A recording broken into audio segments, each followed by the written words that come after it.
Working on my scratching. Oh, fuck. I forgot that I hit start stream. And here I am working on my scratching, and you guys are climbing in. It's not awkward or anything. It's not awkward or anything. Or awkward or anything. News travels fast. How's my scratching? Pretty damn good, right?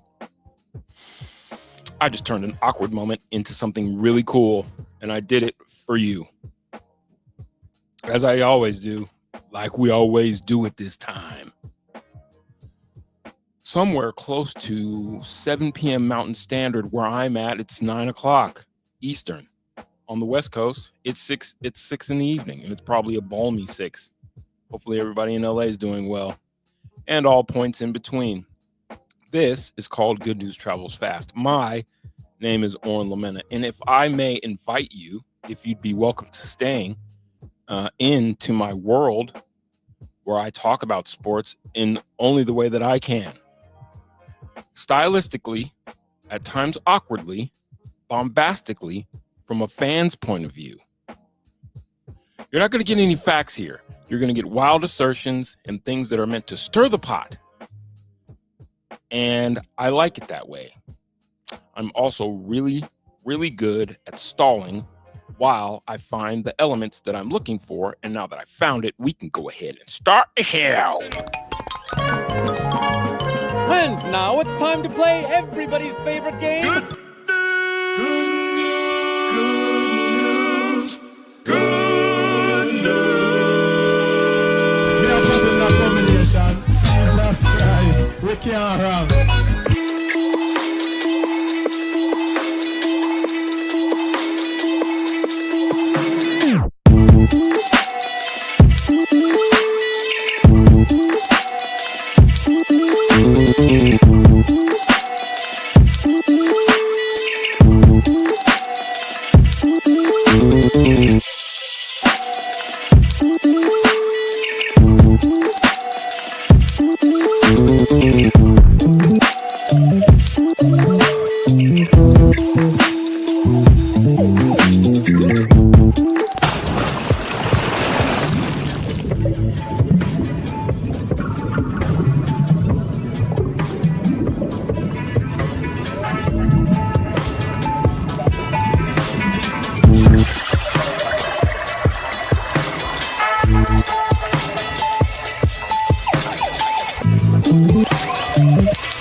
Clap it up, clap it up, clap it up, get down.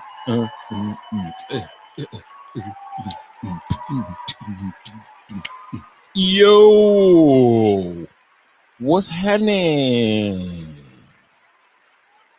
What up, Fishing? Fishing's in the house. Yo, media critic knows what I likes. He's in the house. Yo, Super duper. That's nice. we are back. That is good news. I'll be honest. Congrats. That is good news. Good news travel fast. What does it mean? It means if it's good news, it'll reach you just as fast as any. I don't know. I like the alliteration when I came up with it. Be quite honest with you. I really had the inspiration early on to like just find all the good news stories in life, happy news. And then I was reminded that I live in 2020 post. And the good news is not hard to come by. It's not hard to find. It's just not nearly as entertaining as the things that are far more salacious. You feel me? Anyway, I did find this, and I can't tell. I'm going to need your guys' help on this because I can't quite tell. Well, first of all, a couple things that are happening tonight. The Avs are playing the Islanders, so we'll keep an eye on that. And fresh off of a 31-point performance, Bronny James, the son of LeBron James, you may have heard of him, is he's been called up to the big show. The Lakers are in Philadelphia, the Philadelphia, as it is. And I had a question that I was going to ask based on a conversation that I'm going to play for y'all, and I'm going to sit and watch. This in the YouTube world is kind of like it's a thing where we as content creators watch other content creators making their content, and then we critique their content.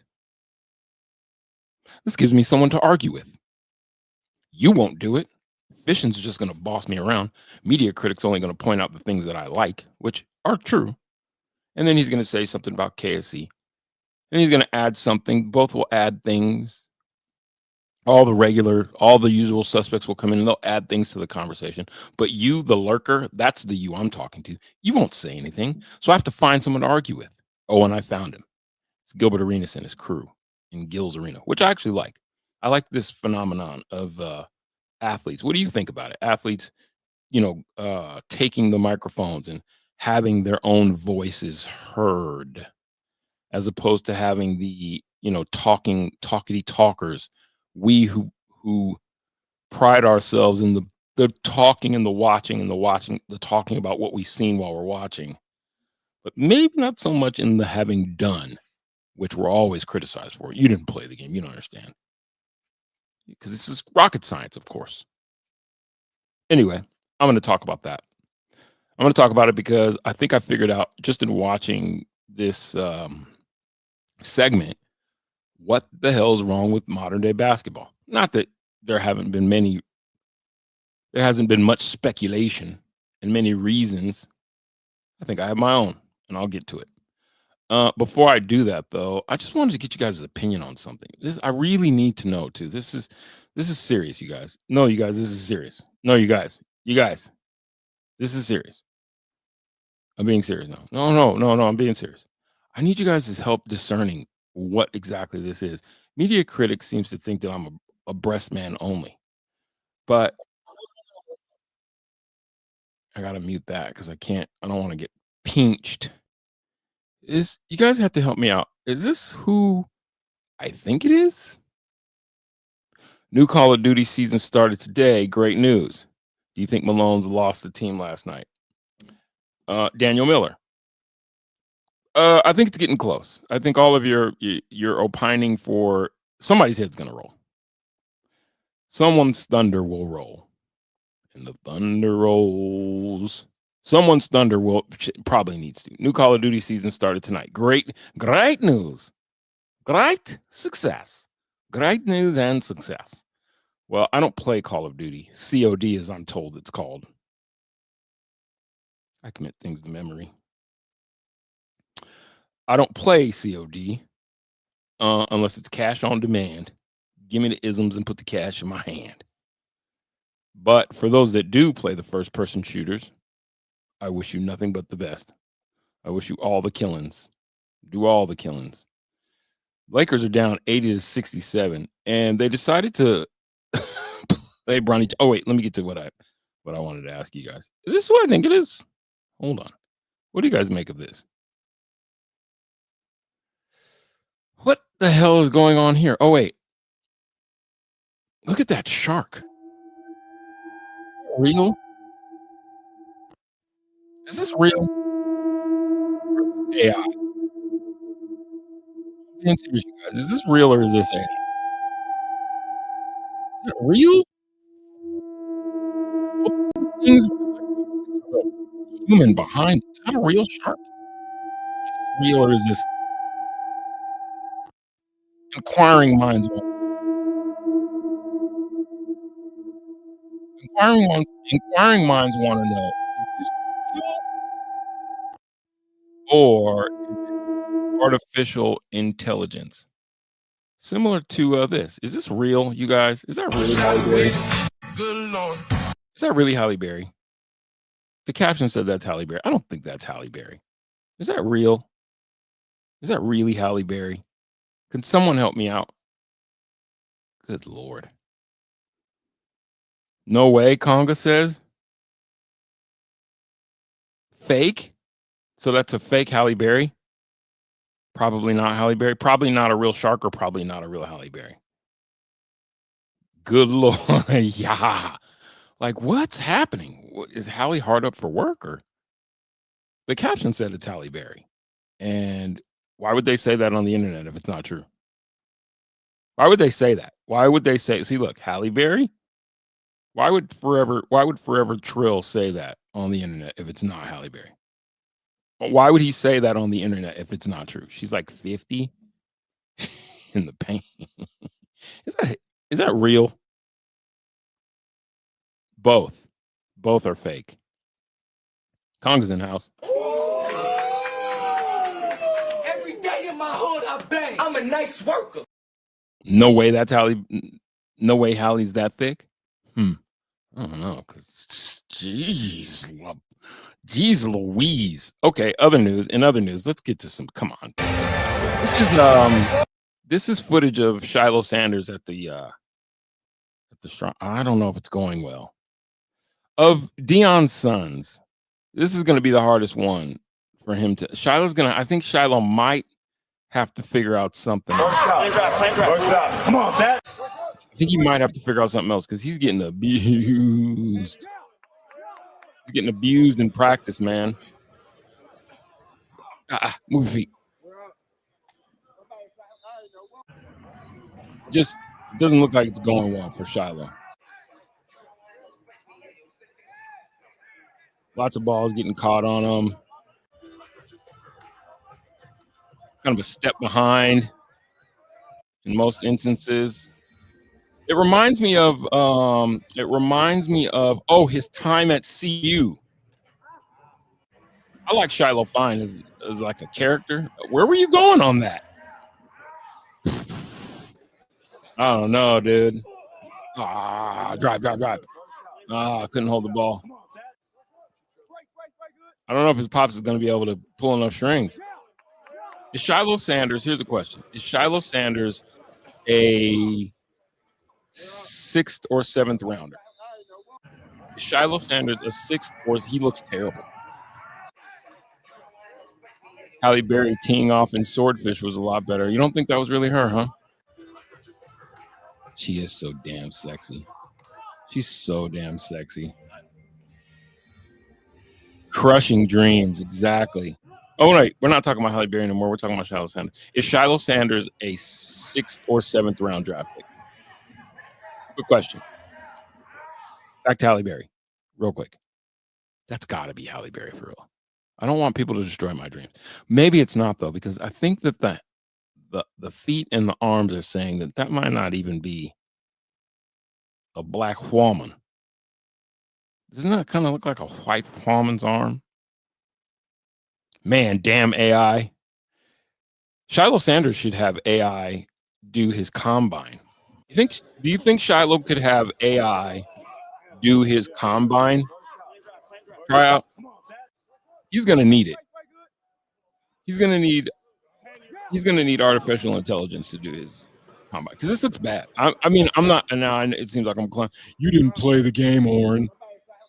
Shiloh is not an NFL worthy, period. Yeah, but how is his dad gonna do it? Now, if it's Michael Jordan, here's the thing about this is why Michael Jordan was so cold, and this is why Michael Jordan. We can say the same thing about Bronny. Hold on. When it comes to superstar athletes and their progeny, the expectation is, well, your dad, left some pretty big shoes for you to fill. You at least should be able to get on the field. But watch, where were you going, Shiloh?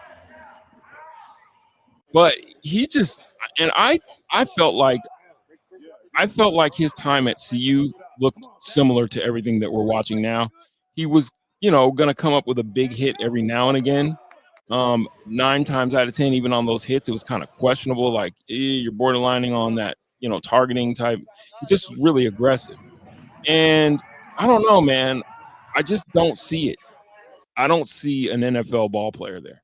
So the question becomes, will Dion try and force him onto somebody's roster in order, I don't know, whatever team is taking? Could you see Dion saying something, Prime saying something like, the only way you can draft my son is to draft both my sons? Because it's looking like that's the only way that Shiloh's going to get into the league. Now, see, the reason why Michael Jordan was so cold, because Michael Jordan was like, I don't give a damn if I own the squad. You can't hoop Marcus or Jeffrey. You're both terrible. So, cup of coffee for Marcus. The older one was like, sorry, bud. And Michael Jordan was fine with that.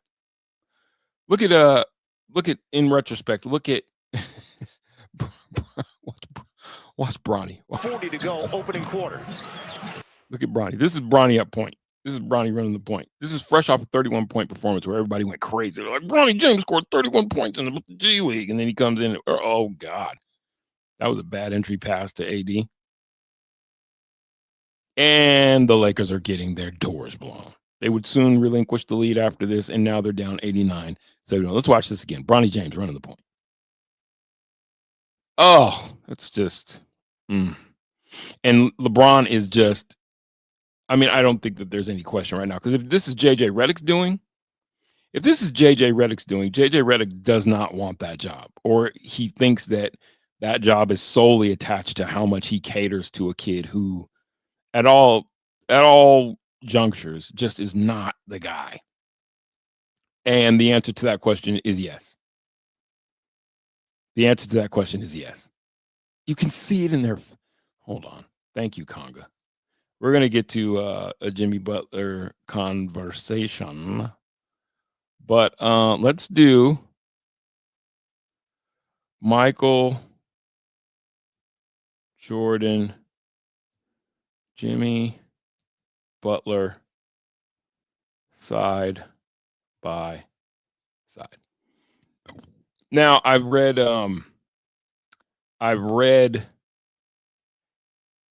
these stories where they're like, no, Jimmy was born in Texas. We kind of know who his dad is. Oh, this is one where they're saying that they think it might be Anthony Edwards, might be Jordan's illy. Got them illies. I don't know, man. Jimmy Butler.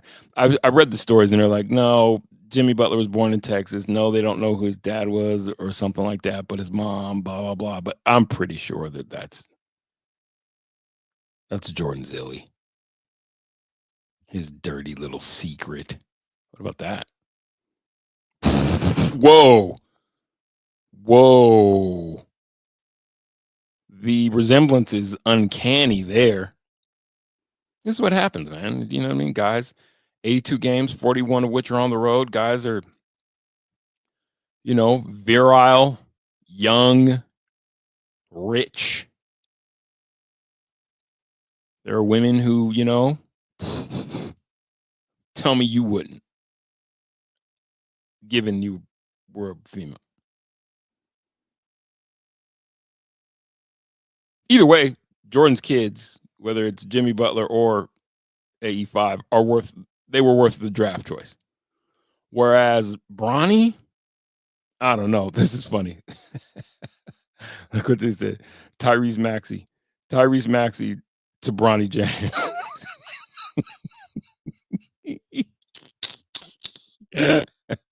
Hold on, where is it? They are so LeBron is so dead set on Bronny like being something that I just don't even think the kid's game can. I just don't think he has it. He's undersized. I think, scoring the difference between the G League and the NBA is like the difference between high school baseball and the pros. It's just almost not even close. And Bron is just, he's a good dad. He's going to make sure that his son gets more than his fair share of time to, it's like a Make-A-Wish Foundation, deal where it's like your dad is arguably the most overrated, greatest of all time. And he's got a lot of power. He's got a lot of power, and he's able to pull strings. And I don't know why JJ Redick. I think it's because they're having a season where it's like, what's it gonna matter? Tyrese Maxey watching Bronny James taking to guard him. The internet is undefeated. Tyrese Maxey, he's like, oh, I'm going for 90 tonight. Barbecue chicken alert. Bronny from way down. Ugh. Do you think that the G League rims are just further away, or the competition just does not? And do you think that there's kind of a get out of the way? Let Bronny do that. You know how your mom used to be with your little brother? Like if you had a little brother that was like way, way, way littler, you're like, you let him do it. Let him do it. And you're like, well, that's not going to teach him anything, Mom. And she's like, you let him do it. Anyway, I'm not here to clown on LeBron's kid. You know what? Ain't nothing wrong with a little bit of nepotism. Fuck it. This game's on TNT, though. Sixers Lakers is on TNT. Basketball right now is just in a terrible place. Right now, the Lakers are getting their doors blown 99-76 by the 76ers, who are terrible. Bronny's in the game right now. Let's see what happens. Tyrese Maxey from deep. Oh. Bronny grabs the rebound. LeBron James bringing it up. LeBron James Jr. bringing it up. Sets up, kicks it to his dad. That's pretty cool. They're both on the floor at the same time. LeBron gets the pick. Fakes the shot. Hits his son in the corner. Bronny. Oh. It had all the makings of like a very special moment. Now I know why TNT's carrying this game. And now I know why LeBron James Jr. is up. Bronny scored 31 in the G League in preparation for his TNT debut, where hopefully LeBron gets his moment when he can kick it to his son, and his son knocks down a jumper. LeBron with the ball, holding for the shot. 30 seconds left in the third. Oh, tried to hit Dalton Connect. Tried to connect with Connect on the alley-oop. Not sure why you would do that. Lakers thought it was safe to play Bronny tonight. Yeah, they thought they were going to get, I think that TNT and the Lakers, everybody thought they were going to get this moment when it's like, the first time in NBA history a father-son connect on a, and it's like, nah, because father's questionable. He's the questionable greatest of all time, and son is probably should still be in college. Probably. I'm impressed people still watch the NBA. Okay, let's get into it. So I was watching YouTube. You're impressed people still watch the NBA? I'm impressed that you guys aren't watching GIL'S Arena on YouTube. That's a free plug, but I don't care. I like Gil. The hibachi. This was an interesting conversation, so I'm going to play it, right? And if the audio gets squirrely, you guys be quick to let me know. I'm going to try not to talk while it's playing because I think that that's where sometimes it gets squirrely. But I thought that this was instrumental in pointing out exactly what's wrong with the NBA, so I'm just going to kick it. Let's see.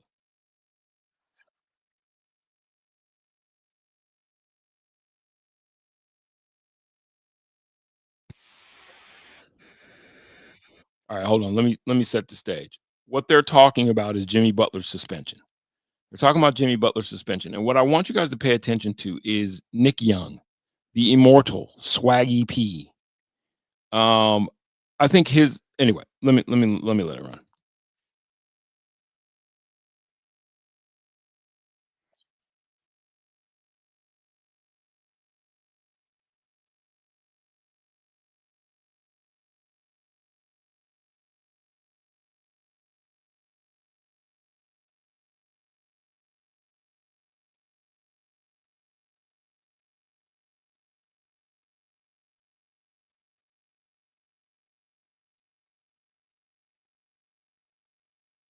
You see where this is headed. Let me make sure that it's coming through. Can you guys hear that? Yeah, Iggy's old boom. Gil has the best yelling segments of all YouTubers, without question. Without question. I think that this show is fascinating only because there's just a right amount of player grand delusion. No sound. Come on. Okay, hold on. Try me now. Let me see. Hold on. Let's try it now. Sound, I guess we sound now. Sound now? Give me thumbs up. What about now?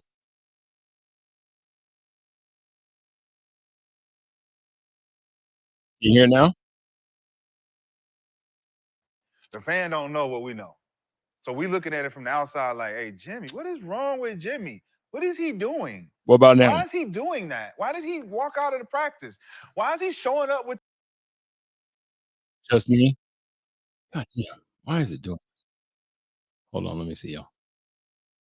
Now you can. Okay, cool. Okay, cool. So I'm gonna run it. I'm gonna pull it back. I'm gonna pull it back, and I just want you guys to listen to some of the sentiment, and then we can discuss.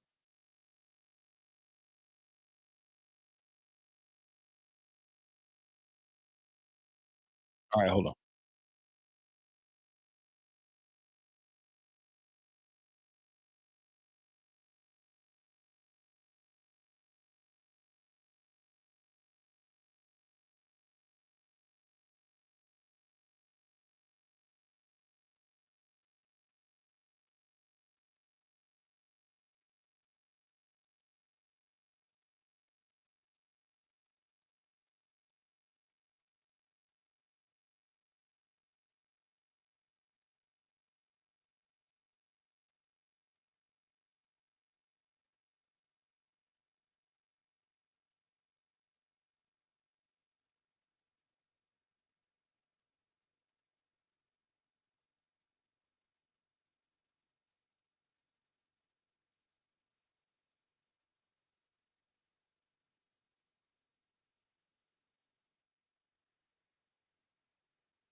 motherfucking word?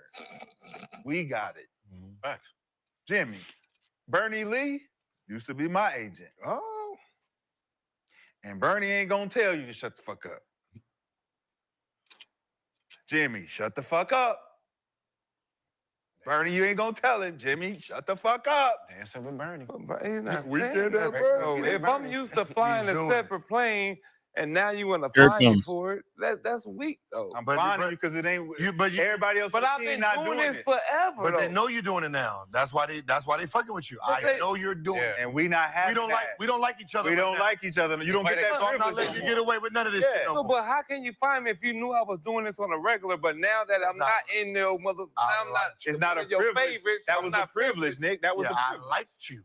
Yeah. Then But you I can't don't like take you that now. away, I can though, get but- whatever. can. So I that gave it money- to you. Nick. So the team should be fine for that Why? bullshit.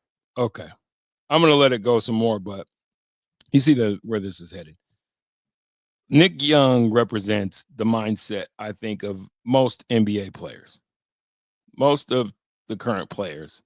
Definitely guys like LeBron, who this kind of started with. It's a players' league. That's what you hear constantly about the NBA. It's a players' league. It's a players' league. It's a players' league. It's a players' league. And it's like, what does that mean to us? To what extent? To what extent is it a players' league? To the extent where you can just do things like, oh no, walk out of your, you think it's okay as a former player. And we're talking, and again, the point I wanted to make is as this goes on, you just start to hear this is Nick Young, who I'm quite sure would hoop circles around me. But in the pantheon, and he's an NBA champion, so that's even worse. But in the pantheon, when you look at the panel on GIL'S Arena, when you look at the panel, with the exception of Kenyon Martin when he's there, you're mostly talking about guys who, with the exception of Kenyon Martin and let's say Gilbert Arenas, really did not max out on their careers as professional basketball players. Rashad McCants definitely didn't. Brandon Jennings was a phenom who cup of coffee'd his way out, went over, played overseas, didn't go to college. Nick Young, who is very entertaining to watch and listen to, but when it comes to, you know what I mean? And then Gilbert Arenas, who the hibachi, the whole thing. But as it goes, if you get kicked out of the league because you brought pistols into the locker room, which I don't really have a problem with. I'm just having a problem with you bringing pistols in the locker room. If that makes any sense, what I just said, I think some of y'all get me. I'm an avid Second Amendment guy. Do it. Taking them to like what? Over a dice game, over money, like what? Like you guys are hoopers. Like you're not hard. Like that is where my problem was. Hold up, goalie interference against the Islanders, no goal. Let me turn the Avs back on. I turned away from the Avs game just to see what was going on in this dog shit Laker game. But I think for the most part, what I'm noticing in the sentiment is just this detached sense of self-importance above the game. And I'm trying to figure out how that got, because, okay, in this context, Jimmy Butler comes back from suspension. Now, Eric Spoelstra, I'm quite sure, is like over the whole Jimmy Butler thing. So 2 days back from suspension, he shows up late to practice, right? Which I'm quite sure he's used to showing up late to practice. Shows up late to practice, and then he's promptly told, yeah, don't worry about when they line up for whatever drill, 5-on-5 or whatever, Jimmy, you're not running with the starters. You're going to be coming off the bench this game. Jimmy Butler gets pissed off, says fuck that, and walks out of practice. Okay. Now you're done. Now, whether or not that was a Machiavellian plan to get Jimmy to do what they knew he was going to do anyway, and I know we were having a conversation yesterday, like, I'm like, should the Nuggets take a flyer on Jimmy Butler? And certain people are like, his attitude, but I'm like, man, but when he's balling, he's like a Swiss Army knife. Like he's like Aaron Gordon, but better. Right. And I'm like, I think it would be worth it if it would get us a serious run at a chip. And I think it would. I think adding him to this roster, losing a guy like Michael Porter Jr., I know you'd have to, it would take the world. Let me pull up Spot Rack. It would take the world to get Jimmy Butler here. While I pull this up, I'm gonna let you listen to Swaggy P some more. Because did you let it go, and then now that you don't like it all finding you can't do that. If work started at 10 o'clock and I let you, only you come at 10:15, Yes. because me and you cool, we Yes. buddy, and now you telling me, fuck you, I don't need you. You think you could come in at 10:15 I want to go again? to another motherfucking job. Nah. And you think you going to come 10:15 now? Your ass better be there at motherfucking 9:50. But you've been letting me do this I'll for let you years. win. You've been letting me do it. But I can use that in the court of law. No, you can't. Bro. What? The contract says you be there at 10. I was letting you be late. This nigga said I could use that. I could use that in the court of law. I do like Nick Young. I just think this is a LA guy. I believe he's from Compton. So there's an element of just hood that I fuck with. Every day in my hood, I bang. I'm a nice worker. But you don't put a microphone in front of everybody type shit. You know what I'm saying? Not in front of everybody. Look the other way. No, it ain't even late. If I fly on my own, let me fly on my own. Do that. But now that we got a problem, No longer a privilege. Listen, baby. Listen, baby. We got these rules. Listen, baby. You was sleeping in my room. Now you can't sleep in here no more. Hit the In the door. other room you go. Other he room. getting that money back. Huh? He getting that money. You know, like when you get kicked out of the house, it's your house, right? I'm allowing you to sleep in when we cool. When I catch you doing some bullshit, get your motherfucking ass out, huh? Try to go to. Trying to see if I can work out a trade. Between the Nuggets and the Miami Heat for Jimmy Butler.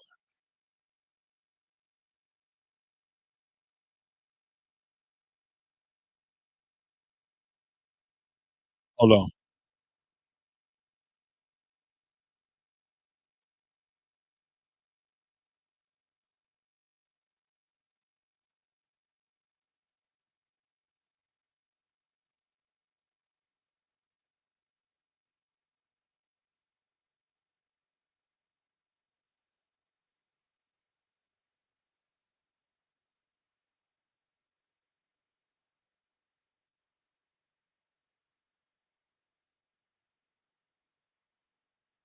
Jimmy Butler probably walked himself out of $20 million just by being an entitled asshole. 2-2, Avs Islanders. 15-21 left in the third.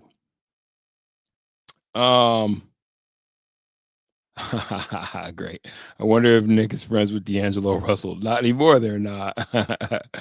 He's never forgiven him. Jimmy is the new Melo. Melo was a crybaby and wanted out of Denver. Now Jimmy is Melo now. I think the difference is that Melo gave the Nuggets 8 years. I always have this conversation with Nuggets fans. I don't know what more we wanted from him, because I think he gave us everything that there was to give. I don't agree with how he handled it, but we are talking about he was a young man at the time. Would he have done things differently? I think Melo would have. If you watch Melo 7 p.m. in Brooklyn, if you watch him, Melo's done a lot of growing.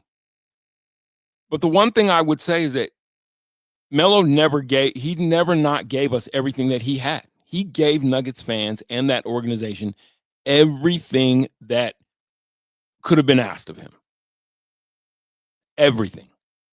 We watched him grow. So I take issue with Nuggets fans are constantly wanting to kill Carmelo because he spurned the Nuggets. But by the time he left, the writing was on the wall. This team isn't going any further than it could have gone. It was time to switch shit up. I think stylistically, this is a point.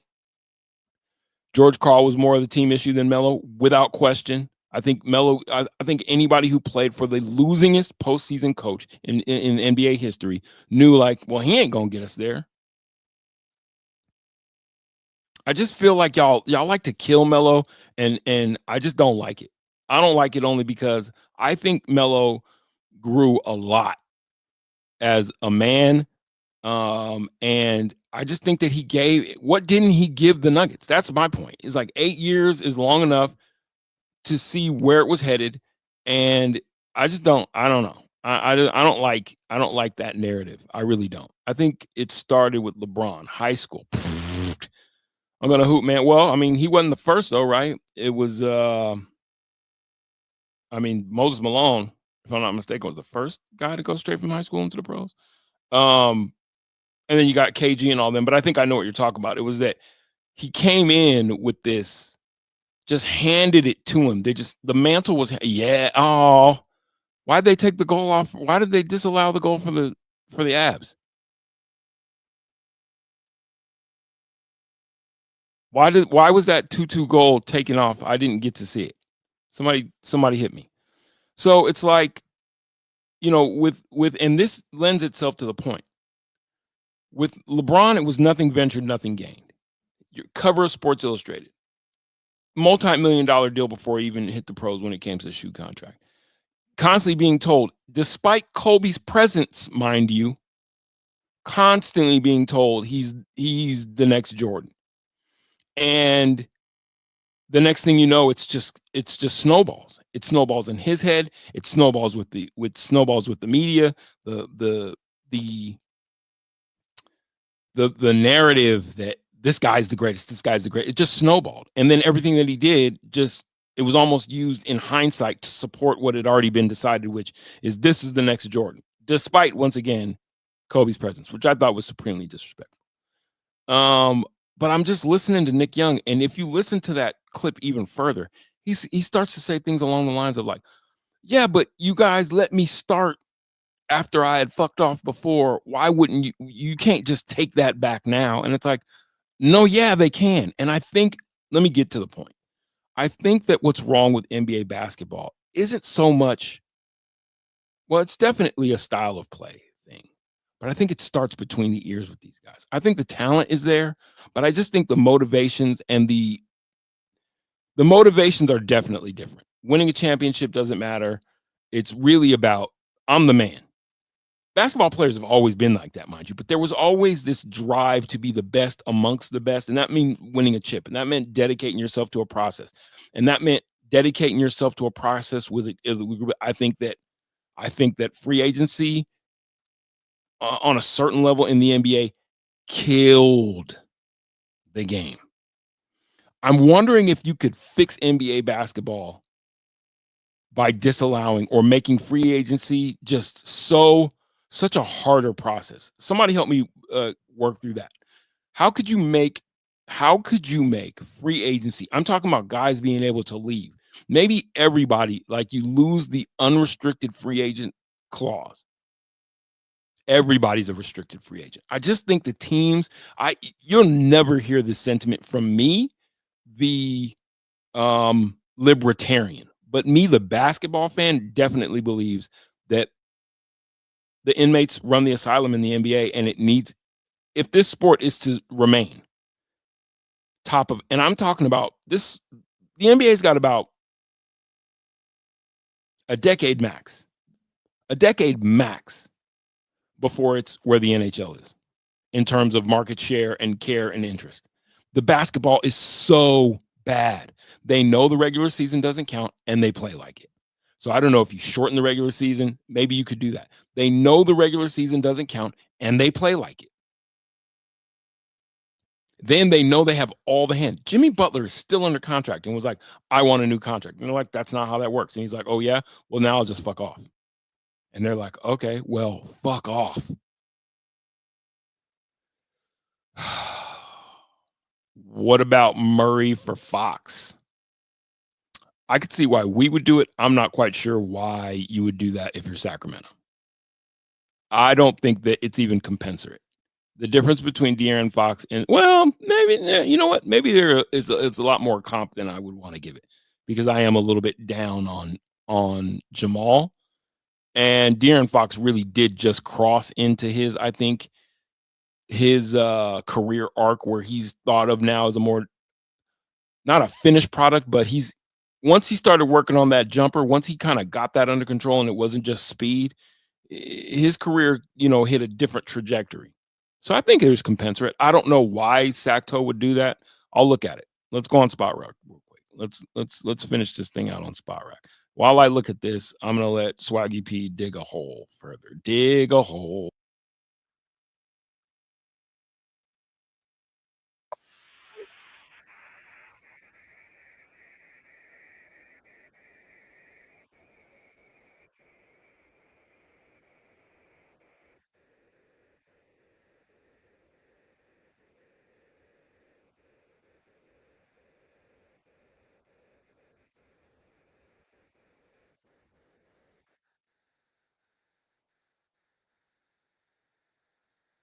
You can't do that, he says.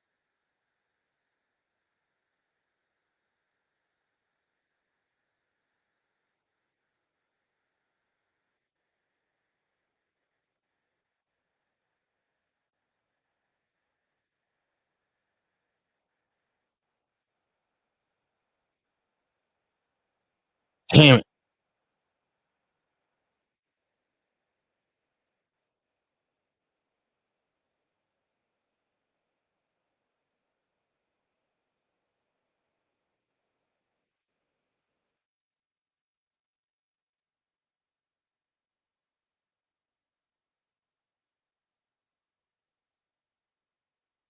I'm trying to find expiring contracts.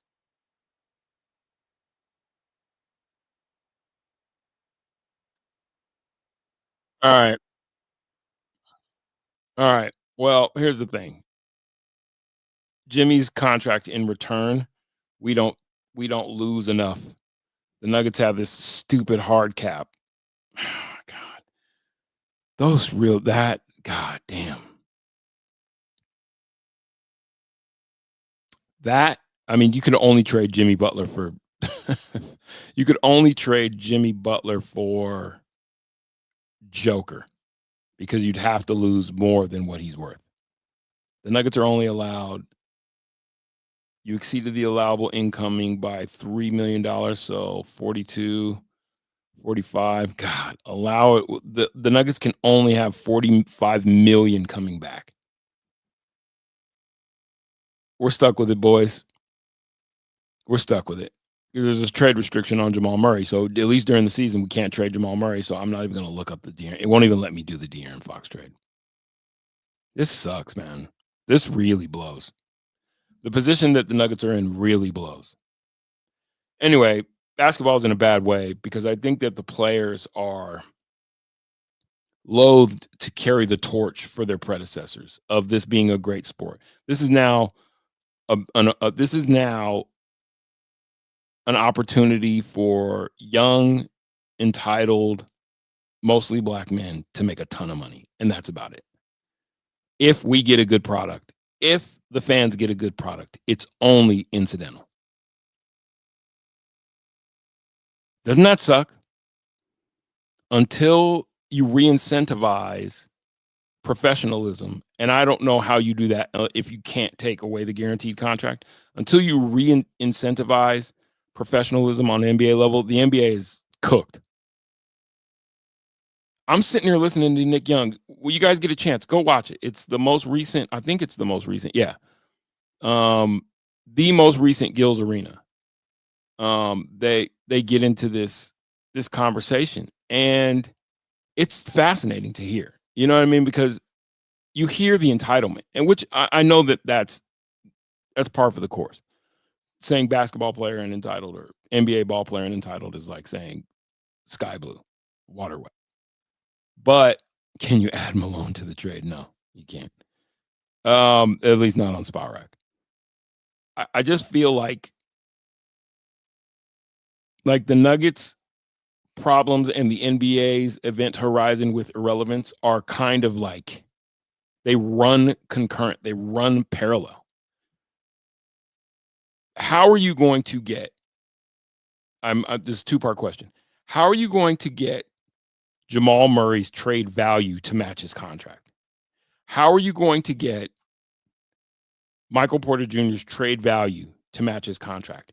And similarly, how are you going to get an entitled group of guys, mercenaries, basically, basketball mercenaries, to really care about winning championships as opposed to having it all handed to you? There was also a conversation that was being had on GIL'S Arena on why, and I like Rashard McCants more and more the more he talks, because it's like they're talking about Bronny, and it's like, you know, Rashard McCants' point was like all his development should have been on the college level, not in the D League. This is after the 31-point game because everybody's going crazy, and then look what the 30-point game landed him. The 31-point game was reason enough for JJ Redick to say, "Yeah, come up to the Lakers. Fuck it." You know what I mean? Come on, let's see what you can do. Let's see if you can replicate any of that. Oh, by the way, we got a nationally televised game coming up, and we're going to get our doors blown anyway. The Lakers right now are Bronny James, 12 minutes, 0 for 4, 0 for 2 from the field, 0 for 2 from 3. There is a kid, too, that they have on their G League team. The kid who went to, what's his last name? He looks like Victor Oladipo. Can hoop, can ball. He'll never get a shot. He'll never get the look because he has the misfortune of being drafted to the same team. Quincy Oliveri is his name. Ball out. Won't get the look. I'm like, please, God, get me traded.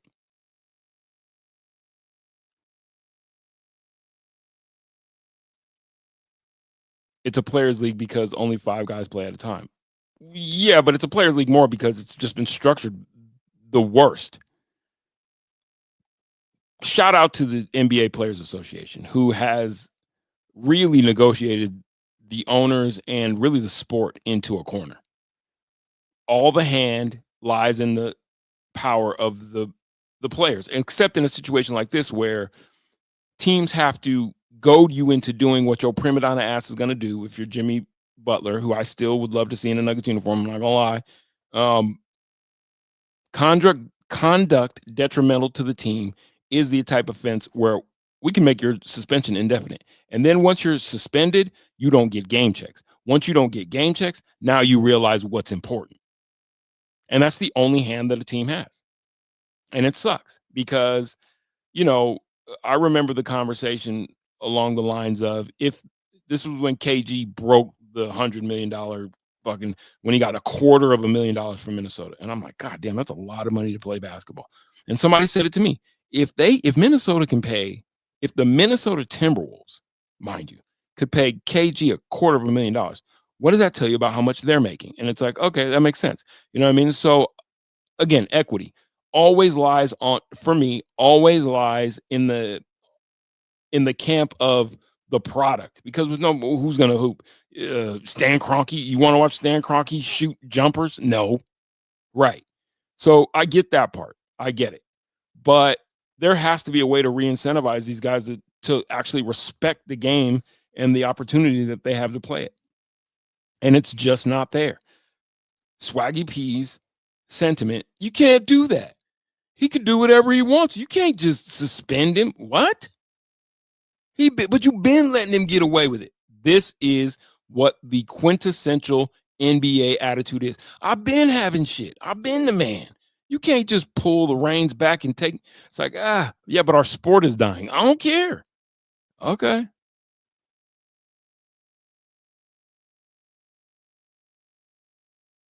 Sucks.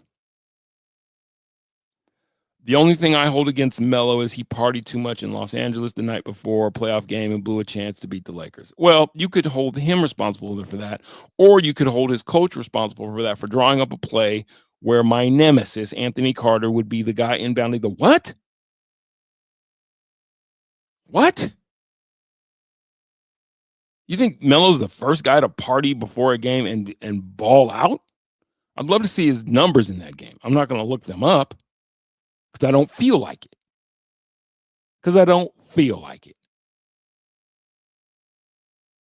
George Karl is statistically the worst postseason coach in the history of basketball. That would have as much, if not more, to do. Damn, the Avs just gave up a third, huh? It's not going well for either of our ball arena teams. Balls. How many losses will it take before Malone's job is up for discussion this season? I think it's already up for discussion now, Daniel. Are you happy? Are you happy, Daniel? It's already up for discussion, okay? Discuss. It's up. It's up and it's stuck. I don't think the Nuggets are going to be heading in the right direction. They got a game in New York tomorrow night. Let's look at the standings. The Colossus of Clout. Let's look at the standings. Baby Ruth, the great Bambino. Oh my gosh. Nuggets are 10 games above 500, so that's good. But here's what's crazy. The difference between, let me see, Sacramento. Okay. Everybody. So the difference between 4th place and 10th place is 4 games. So you are the type of road trip that they're on away from. You would think that 10 games over 500, like, yeah. Well, the good thing about the West, I still think it's the best division in basketball. Let me make sure I'm not telling no porky pies. I think the West is just a better division, and it always has been. But anyway, the difference between 4th place and 10th place, really 11th place, the difference between 4th place and 11th place is only 6 games. That's a 3-game skid, 2-game winning streak, but the Golden State Warriors somehow find lightning in a bottle and go on a streak. You know what I mean? Like, the West is a tight race. So the question is, and Houston just had a great win against Boston in Boston. So I think, while I think that it's regular season success and we'll see how it plays out for Houston in the postseason, they're going to be loath to move. I mean, they're just putting more, them and OKC are just putting more distance between themselves. And here comes Memphis, mind you. Although the Nuggets are only 3 games behind both of those squads. It's really OKC that's just out. But saying that they're 3 games behind the Rockets and the Grizzlies is to say, yeah, if they keep winning. But if you have performances like they had in back-to-back efforts, first in Minnesota, who I just think they've got their number, then in Chicago, where it just seemed like a listless performance. And now you got to go to New York and face off against Cat, who also gives Joker problems.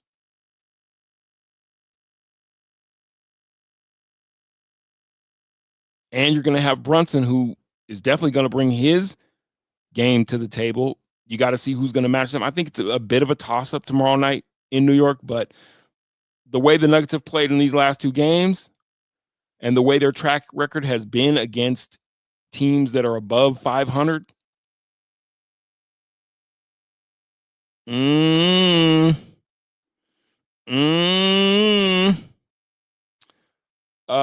It doesn't. Yeah, it's. They just look like a team that's in dire need of. They look like a team that's in dire need of some type of energy injection, and I think that can only come by way of trade or firing. How many losses before Bedsy is up for discussion? I can't answer that, Daniel. You'll have to somebody else. If you get blown out by the Knicks, Malone shouldn't come back to Denver. Of course you believe that. Has Bedsy lost the team? It's always easy to say, oh, the coach lost the team. Sometimes it's just the groceries that he's got in the refrigerator to cook with. It's not like the Avs don't have talent. And I think the Miko trade signified that the front office thought that they needed to shake up in the locker room, not up top. I think you're right, Oren. As much as I think a schedule and conference overhaul would help the NBA, how does that change the player's mindset? It doesn't. And that's the problem, Timothy in the house. Yes, sir. I'm a nice worker. There you go. Avs get a goal back. I don't think you can really look at these guys. And that's so the one and done fucked us. Which, maybe you could put that toothpaste back in the tube with NIL, all things considered. Now, college has more reason to hold on to guys. You don't want to force the issue, but hopefully guys are just not as in need of, the cash because you're getting it on a level. And then you can go there and develop, because that's the other part. The problem with the NBA is it's a developmental league. You got guys growing into, he's learning how to, well, this ain't the place to do that. This is the pros.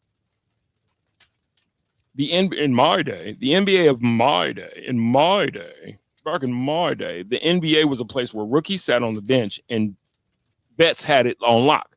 Now, does that mean that rookie wasn't capable of taking one of those positions? No, but it was a rite of passage. It just wasn't handed to you. Now it's just handed to every first round draft pick. Oh, you're going to be starting. And you know why? Because there's nobody there in front of them that's really challenging it, because you got a league full of professional gym guys that are not very good professional basketball players. Were you shocked McFarland and SW? No. Only non-guaranteed contracts would change things. I believe that's true. I believe that if there was anything that if I could go back, if I could get in a Wayback Machine, I would hop in a time machine and find out when they penciled in guaranteed contracts, and I would change that via assassination. I wouldn't kill anyone. I would just kill the deal. Were you surprised Sakic and McFarland didn't re-sign after the trade? There you go. There's my answer. And who's going to agree to that after having what they have now? No one. The NBA's Player Association is, they're far better than the NFL Player Association, right? The NFLPA has its players playing in the highest profile, best sporting product that American sports has to offer, and they are unable to negotiate guaranteed contracts in for their players. The NFLPA is attached to the red letter league in sports in America, and they can't get guaranteed contracts. What does that tell you about why the NFL is the best sport in America? And it sucks, because I do think that it's inequitable. I think that the way that an NFL player can they don't have to honor his contract and it's all loaded into your signing bonus, I think that's fucked. But it is a great incentive. It does incentivize these guys to play their best, and we get a good product, because at the end of the day, who's getting really fucked over? The fans. You pay the subsidies through your tax dollars to build these stadiums, including basketball. That's who ends up getting fucked. That's why it's like, we as fans, me as a fan, I can ride for the players because I understand equity. And while they're not slaves, I do understand how that is inequitable. We do all the hooping, you make all the money. Nah, give us that money. And for that, in an NBA circumstance, the fans get subpar product. You get guys who are like, I do what I want. Now I do what I want. Now I do what I want. Now I do what I want. They do what they want. I'm going to do what I want to do. And so you're stuck to watch it and hope that you see dunks and things that entertain you. But what viewership is telling the NBA, it ain't your all-star game. It ain't a mid-season tournament. People are tired of the product and sort of the entitlement that follows the players. You just see it. And I don't know how you fix that outside of no more guaranteed contracts. I bet you'd see a different NBA then. You'd see a different product because guys would have to play for it. And there is no athlete more pampered and entitled than a hooper. See, baseball's such a humbling sport because if you're great at baseball, if you're a great hitter, you are statistically a failure. You're a statistical F student. To hit 300, 400, that's still a D, right? 4 out of every 10 times you reach base successfully. That's why I love baseball. So there's a work ethic to baseball players. I think the same thing exists in hockey, and we know it exists in football. But with basketball, these guys are coddled and pampered from the minute they start dribbling a ball and grow beyond 5'11" at the age of 9.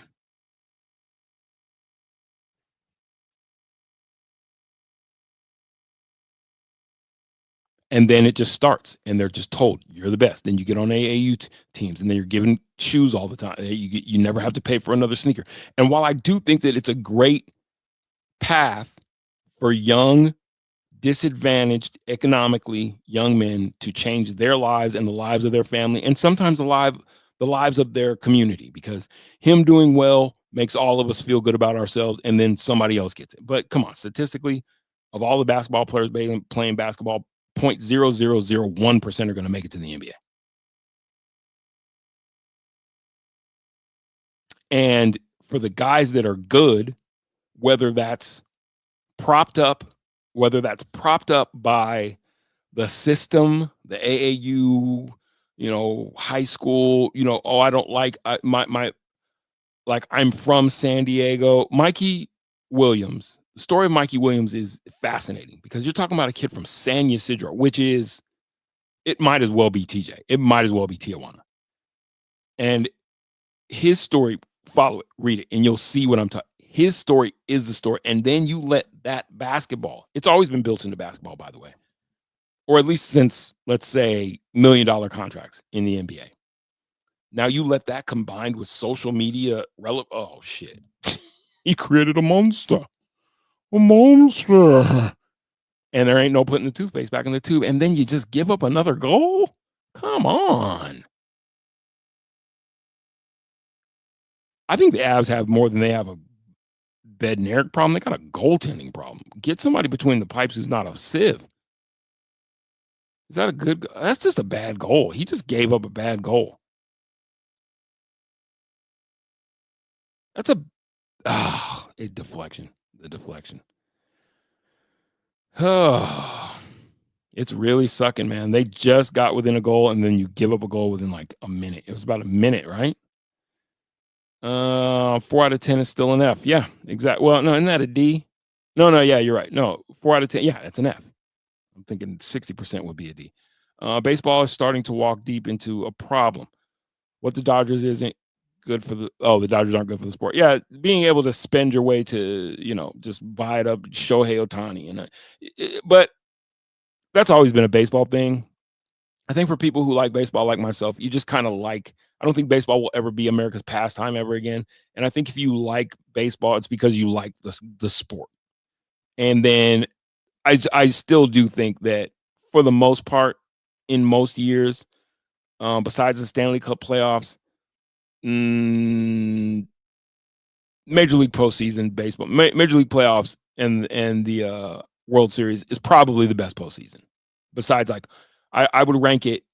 I would rank it NHL playoffs, Super Bowl. No, because the Super Bowls they don't always live up to the hype. You know what I'm saying? Like, I love the NFL all the way up until the Super Bowl. And then it's always kind of like, it's been pretty anticlimactic. So I would go NHL playoffs, March Madness, with a close second being the World Series, Super Bowl. I would put those three as the second. And then third would be the NBA playoffs. Frozen Four actually is a great postseason too. Goalie interference, Islanders goal was disallowed. Okay, so I'm late. No, that's not true because there's almost a minute left in the third and they're playing and it's 4-2. So which goal was disallowed? Do libertarians believe in antitrust laws? Well, yes and no. I think it's hard because in this instance, we're talking about something so ridiculously outlandish as professional sports. Libertarians, I consider myself somewhat of a libertarian. It's really applied more to blue collar labor type shit. Hold on, we'll get to that, Daniel. We have a Bedsy problem. You think we have a Bedsy problem? Of course you do. You always want to fire coaches. Who do you want as a new manager of the Rockies? I want new ownership of the Rockies. It's a players' league because only 5 guys play at a time, 9 in MLB, 11 in NFL. Yeah, but still you have accountability to those 5 guys. And when you have 5 guys, like it's, when you see it done right, think about those Pistons teams that Chauncey won a championship with. Think about that San Antonio squad that Tim Duncan led to 5. It's really just, it starts at the top. Basketball is a team sport. It's the ultimate team sport when played well. Sure, it looks great when guys can do the Michael Jordan, Tracy McGrady, Steph Curry, solo cook. It looks great. But when basketball is played well, it's ball movement, it's screens, it's 5 guys on a string on defense. It's a really fun game to watch when guys play it well. And it's just like, once you've gotten to this level of basketball, what's expected in the NBA now is, individual skill level, not level of, team cohesion. And finally, this. I don't think so. It's a mile a minute right now. I'm just like, fuck it. Like, personally, who else's opinion would I give? I think that he is the president we deserve as a nation. I think the history of this country doesn't deserve anything more than the walking personification of fat, give a fuck about anything but your agenda, capitalism. Avs go down 5-2. That one got away real quick. They brought us within 3-2, and then it snowballed on them. Gave up 2 goals late to the Islanders. So it's not going well for our ball arena teams. Not going well at all. My broadcast went swimmingly. I don't know.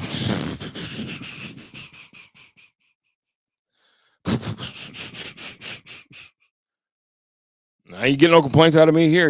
My shit went well.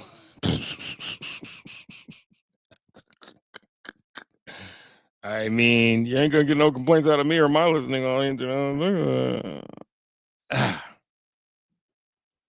Is Bedsy the worst coach game? Is this Bedsy's worst coach game in his tenure? Well, I haven't seen all the games in his tenure. I don't know what his worst losses were, but I don't know, Daniel. Oh, we suck again. It's going bad, man. It's going bad. It's going real bad. And I think the most disappointing thing, I can't speak to the Avs situation. You guys know I'm not going to sit here and play like I'm some hockey aficionado. I support the Avs. I'll tell you an interesting story about where I was one day when they won their first Stanley Cup.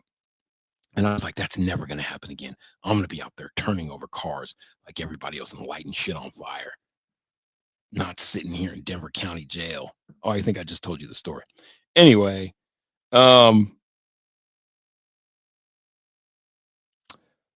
think what's unfortunate with the Nuggets and the Avs is that they look, both teams look nothing like teams 2 years removed from winning championships. Like nothing like it. And it's like when it goes that bad, that fast, you'd expect that. Like, I don't know if Boston's going to be a dynasty. I don't know if the Celtics have dynasty written in them. I don't really believe much, but you would expect that they've been at this pinnacle. Everybody's, oh, they're going to cross over. They've been really good in the East. They had that loss that they took to Golden State. Then you come back eventually and you win it. And it's like, okay, they're on their track and they're always going to be up there in the East in the conversation. Both the Avs and the Nuggets right now look like teams that could easily just be also ran bottom of the, just in style of play and how it's going poorly. I think the Avs have a goaltending problem, and the back end of their defense just seems to be leaky. With the Nuggets, it's the cake. It's so depressing with the Nuggets. Okay, depressing is a lot because come on, I'm going to wake up, I'll be fine. But it's like the cake is baked. That contractual payroll situation is uber fucked because you got two guys getting paid max deals that I think widely across the NBA, everyone could look at and go, okay, he ain't worth that. So you're going to have to give me a lot in order for me to bite on any trade deal for Michael Porter Jr. or Jamal Murray. So you're kind of saddled with two bad contracts.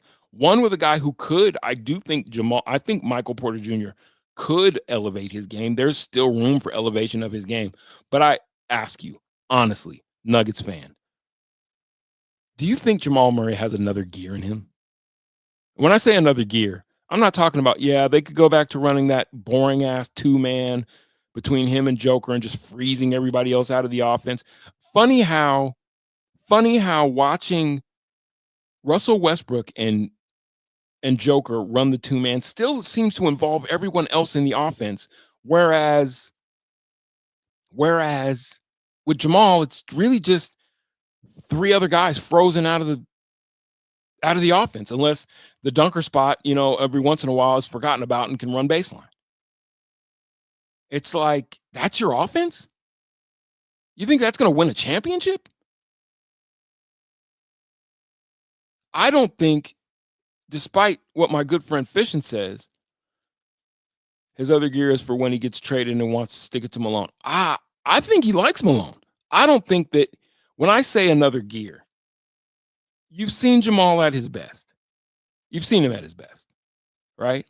He's kind of a one-dimensional player, to be quite honest with you. Any guy who he's not going to get it off of running off of curls. He's not going to get it. He can't play without the ball in his hands. He's either good. He's streaky. That's his gear. That's his trick. And if he's not streaking, he's not going to get other guys involved well. The ball doesn't flow through him well. So the other gears are he'll have a 50-point scoring night. That's not what I'm talking about. I'm talking about turning into an all-star. You think Jamal Murray, that style of play, I'm sorry to tell you all, I don't see it. You know how many Jamal Murrays there are? And J.R. Smith was a Jamal Murray. Was J.R. Smith going to be anything more than J.R. Smith? Was he going to turn into? No. These are the quintessential what's wrong with basketball type players. All they know how to do is score, and they don't score efficiently. It takes 90 seconds for them to figure out. It's not a Kyrie Irving handle. There's a Kyrie Irving, Allen Iverson handle, which is, I got you on skates. And now I'm Steph Curry a little bit, although it takes a long time for Steph to really warm into his moves. And then there's the guys who it's like, okay, well, we can watch you, dribble execution until you're going to jump into that step back, and maybe you'll hit that step back. But the team continuity just died the fourth time you did that. Because everybody's used to now watching you. Now I'm just stationary. It's chess, and not the good kind. I'm just stationary. I'm not setting no pick. I'm not involved in the offense. I am now atrophied out of interest. And I'm easily guarded, by the way. The defense is just set. Because all we got to do is watch this asshole. I think another bad omen for the NBA was having back-to-back years when you knew what the finals was going to be. It was those Cavs Warriors finals 2 years in a row. You knew it was going to be them. Yeah, I agree with that. And I don't think that that is what ruined basketball, but I do agree with that. I think that once it becomes a lack of parity kills interest, but it shouldn't kill effort from the players. You know what I'm saying? That's a fan interest thing, Tim. That's what we care about. But from the players, it's like NBA basketball is bad because the basketball is bad. It's Jamal Murray on a good night bad. Not sharing the basketball, not really concerned with it. Very hero-like one-on-one fucking NBA 2K bullshit. Butler is a lot more important on an NBA team than any baseball or NFL player. Actually, 5 basketball players, 10 baseball players, and 22 NFL players. Right. I got you.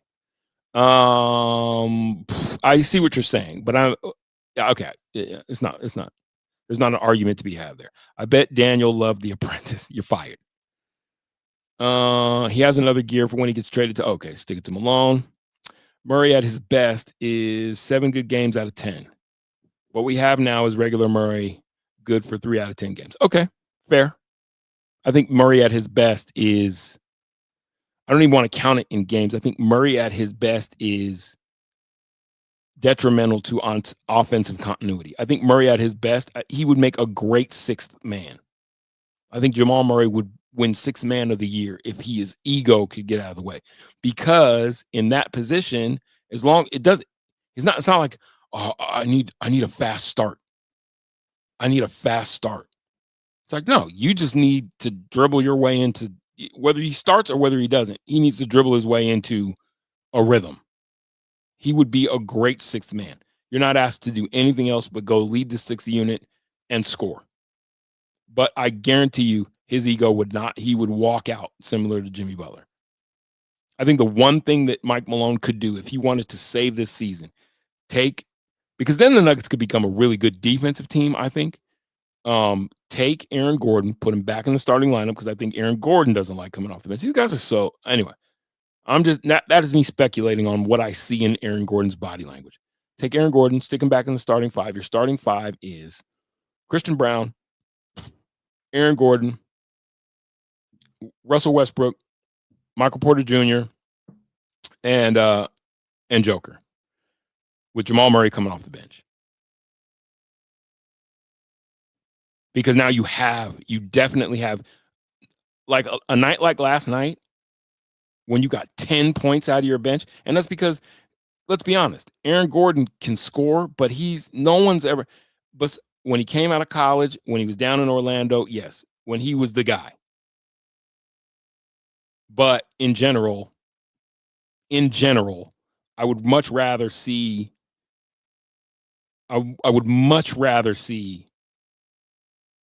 Jamal get his game off because he can score. I'm not saying he can't.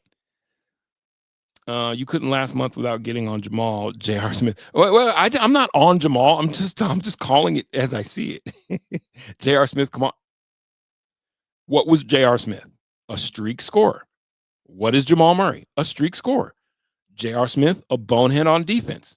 Jamal Murray, bonehead on defense. You tell me where more there are differences between the two's game. That doesn't take anything away from J.R. Smith. That just means that J.R. Smith wasn't ever going to be an NBA All-Star type scorer. Consistent is the key with NBA All-Star scorers. They are consistent. Jamal is consistently Jamal and nothing else. Tim Donahue says I'm wrong. Okay. I love when they play 2.5 on 2.5. It's the fouls. Foul. The birds? The constant no contract, don't touch me, flop on the ground, foul calling. Bill Laimbeer is ashamed of the NBA. Murray said it before. He is butthurt. He isn't the greatest on his team. Yeah, he's definitely butthurt that he doesn't get treated like the greatest on his team. Or he acts like it. I'm done with everyone except for Westbrook and Joker. Well, if what does that mean about you? You're telling me I didn't last a month. What does that say about you? And I did last. I'm not hammering on Jamal. I'm just calling it like I see it. I have to be able to do that. James Harden also ruined the game with constant foul trolling. I don't disagree with that. The style of play in the NBA is it's just it's really just, if you like watching your favorite guys play, every once in a while you're going to get a good game. Every once in a while you'll get a good game. But for the most part, it's like watch your favorite guy, watch your team, hope that they can fish their way through this 82 game and put themselves in a position where they're not in the play-in, and then hopefully the NBA playoffs is just not. It's really bad. All right. I think I just wore out the top of my soapbox. Squirrel. Did you see that article of the obese woman suing Lyft because she was too fat to get in the... I did see that. She's suing. Hold on. I did see that. Hold on. I saw that. Did I save that? Hold on. Yes, Fishing. The guy's so incredulous. He's like, where do you think you're going? She was like, you gonna let me in your car? And he's like, no. No, ma'am. No, ma'am. Not you're not doing that to my struts. Oh God, this is vainglorious.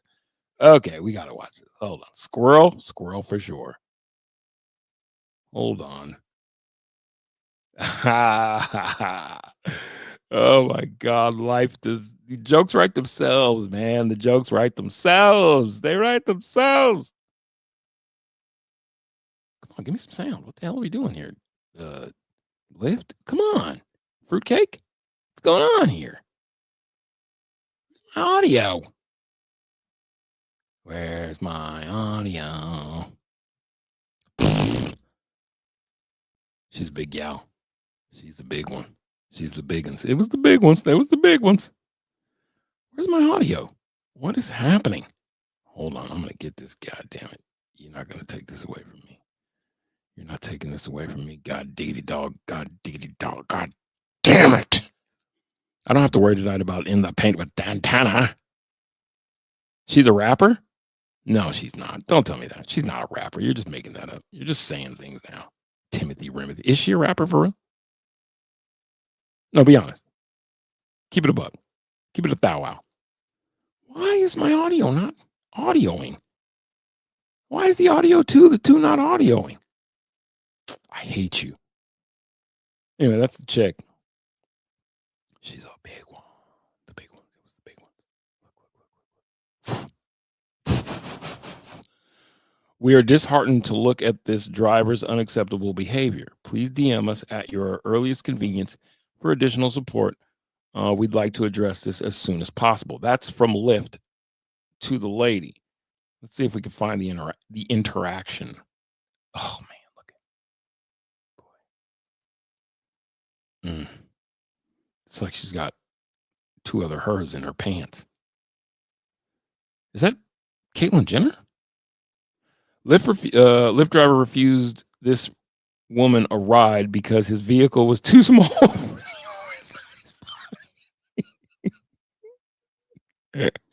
Now she's suing. This is what happens when the media normalizes. Well, what? Come on. Why are you doing this, young lady? What is the deal? What's the deal with? Come on. Danky D. Oh, you weren't joking, Timothy Remedy. Plus size female rapper filing a lawsuit against a Lyft for refusing her due to her size. Danky Demos, a Detroit-based rapper, claims a driver wouldn't let her inside the car because the tires in the car couldn't handle her weight. She's now claiming discrimination. Dear God.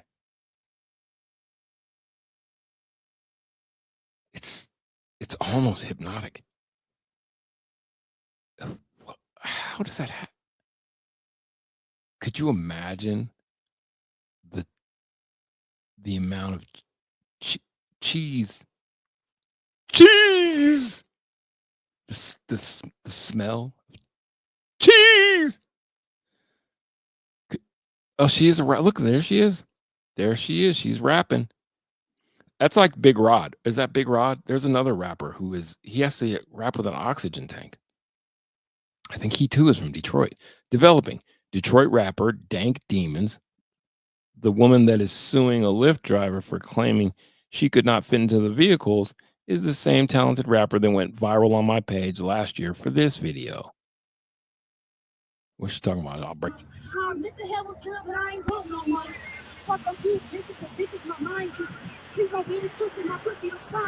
Oh. What?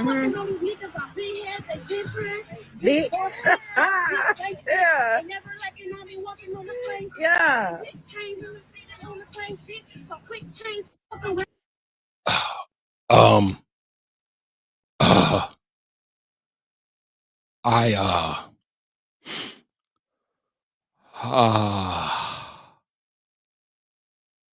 You remember when you used to draw action figures? Remember when you used to draw superheroes and what you thought looked like a muscle looked like this? Oh my God. Listen, those bars are awful. Is that?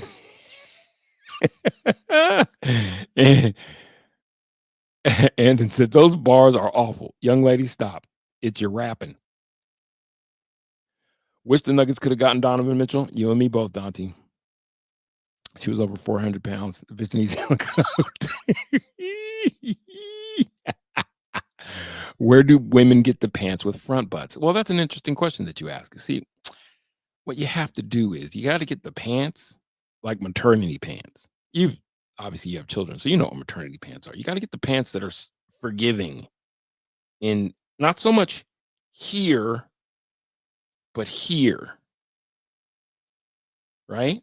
They have to be forgiving. Lots of elastic waistband action. Not so much here, but around here.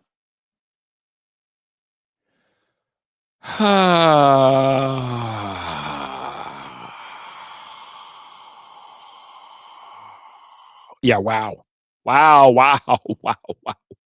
Rolls on. Could you imagine the smell, the friction?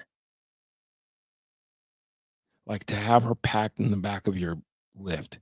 And let's say you drive a Honda Accord. So it's already low to the ground and you just feel the back, under her girth, just be like, please God, don't be a cross town mission. Please be going around the corner. I know you out of breath. Please just say we taking you around the corner. I know you out of breath. And your struts just go, nope, not doing it. Is that AI? No, Conga. Unfortunately for you and I, it's not. It almost looks like a He-Man action figure arm. Her leg looks like a He-Man action figure arm. Good God.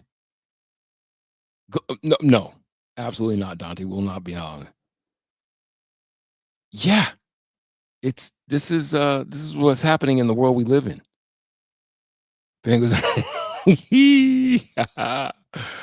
Oh, it's really bad because they say don't fat shame, right?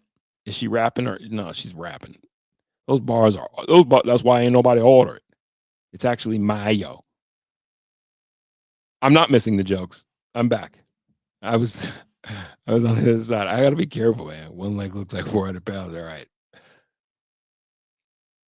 What do you think her hit track is? Twerking for that big whopper? Whopper. Okay, that. Come on, bro. Come on, bro.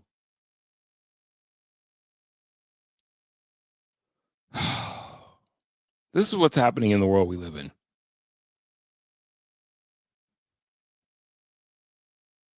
All right. I can't add anything. There's nothing that I can add. I'm actually kind of depressed after watching that. I don't know why. Rescue that poor doll. You know, it's unhealthy to live with that amount of body weight. It is. It's kind of sad.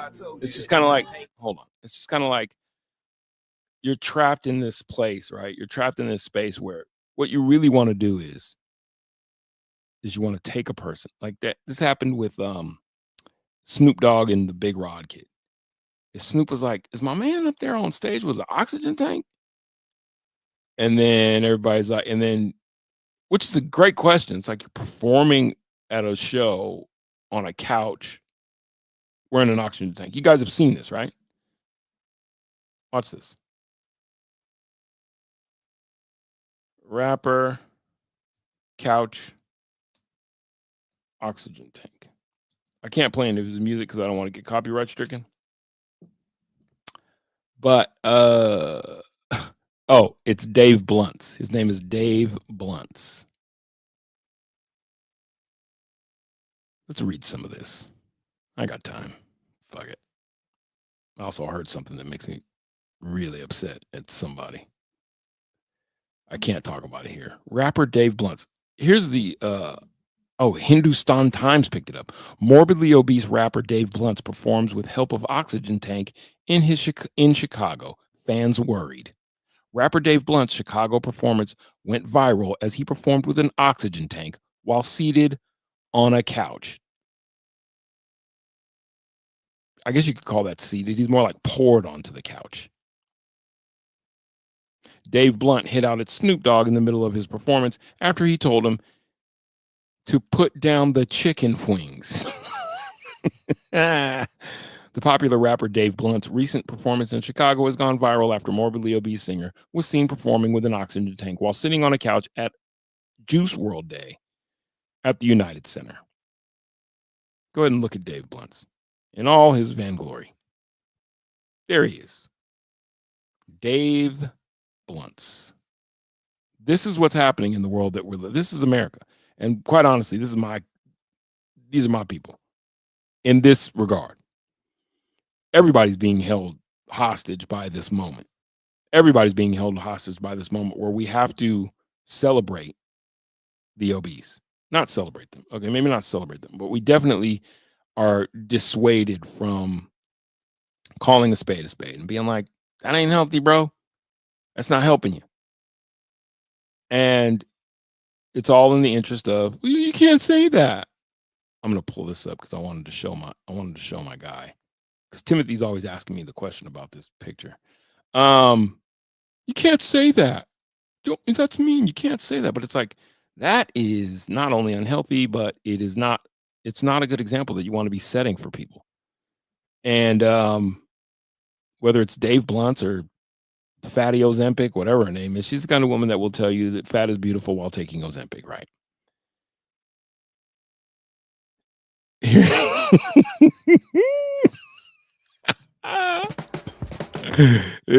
Without question, the couch is like, please God, don't be doing the extended remix. Please, for the love of God, relinquish your girth from my back, please, for the love of all that is rap music. See the ticket 10 years. Yeah, Dickie do. It's just bad, man. And we're all captured by it. We're all held hostage by the moment. And you and I both know what the moment is. The moment is, you can't say that. And it's like, I should be able to say that. I'm trying to help. I really am trying to help. I'm not trying to, I really want to help. It's like, no, you're just being mean. And it's like, no, that's not it at all. That's unhealthy. It's an unhealthy depiction of life in America. It's an unhealthy depiction of, what we want to, it's just, yeah, decadence. Okay, I'm depressing myself. I gotta stop.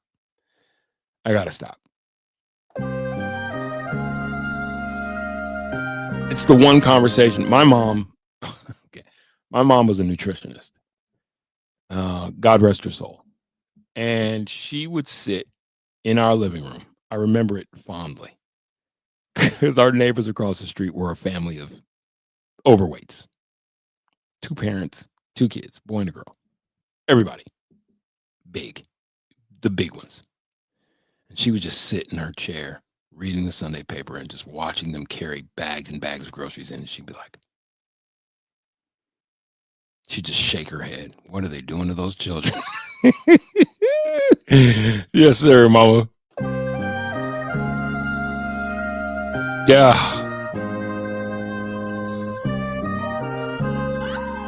Yeah. And it's when you see it, it's just kind of like, God, it doesn't even like it's not even comedically healthy. It's morbidly obese. Morbidly obese is just, and then to hear it celebrated is just kind of like, well, you don't love that person. Like, you don't care. You know, you got the phone going, hey girl, okay, yeah, okay. But it's like, help them. You don't gotta like, you know, tear them down, but you just gotta be like, we gotta mix in some broccoli spears, bro. Bro, what's that, brother? Ew, brother. What's that, brother? Don't you want to live? Do you think that that's going to get you there? What's all that down there and around there and over there? Are you interested in living? Do you think all that's going to get you there? If you got to lift up parts to do things, I bow out. I bow out.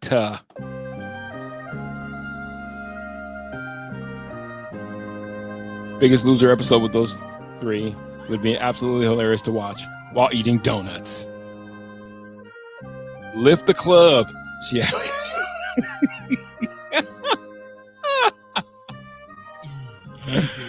Oh man, I fuck with y'all so heavy. Who we have in here today? Timothy Remothy, of course. Fishing for Cards, of course. Conga Hydra, of course. And my guy, of course. Daniel Miller, of course. The usual suspects. You guys make this show. Dante, of course. Who else do we have? Daniel Miller, did I get you? Every time I media critic in here. Every time I can get in here and just chop it up with y'all, you know it means the world to me. I had a great time. I hope we all learned something. Find somebody that you love. Hold them close.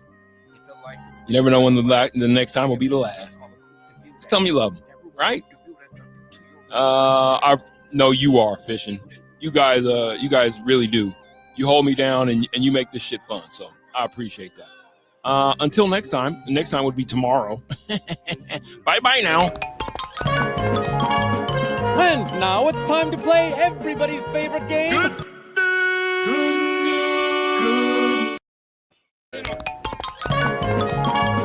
And now it's time to play everybody's favorite game.